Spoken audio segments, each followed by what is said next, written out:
ना जाओ जी मन दीद कराओ जी मदारी मदारी मदारी मदारी मेरा तू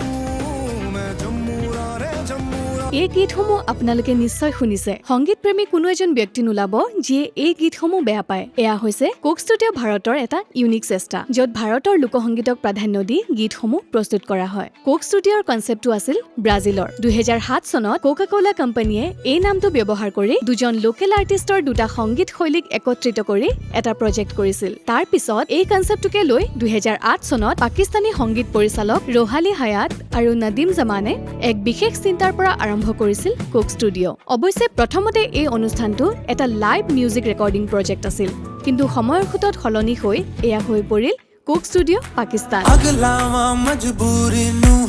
आन जान दी पसूड़ी नू जहर बने हाँ तेरी पी जावा मैं पूरी नू होश तेनू चांदे चांदे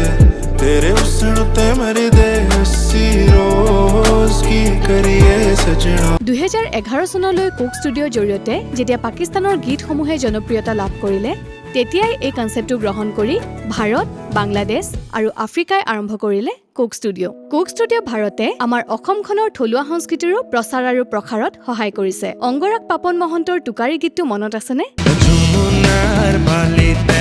সামৰাই কুলিয়া কৃষ্ণই বাহি বজায় ওহে বিনন্দিয়া লগতে মৰাণসকলৰ হাতী খেদা এই গীতটো বগৰীয়া খাই তোৰ মানে বিদেশ গলৈ তোৰে নিন্দা যায়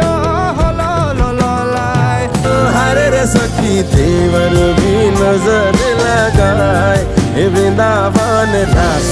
लगाए কোক ষ্টুডিঅ'ত কল্পনা পাটোৱাৰীৰ এই গীতটিও লাভ কৰিছিল জনপ্ৰিয়তা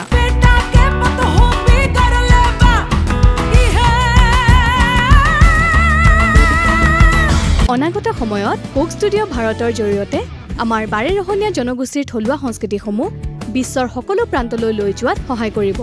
এয়া আমি সকলোৱে আশা কৰিছো এতিয়া আপুনি কওক কোক ষ্টুডিঅ' পাকিস্তান নে কোক ষ্টুডিঅ' ভাৰত আপোনালোকৰ পছন্দৰ চিত্ৰবন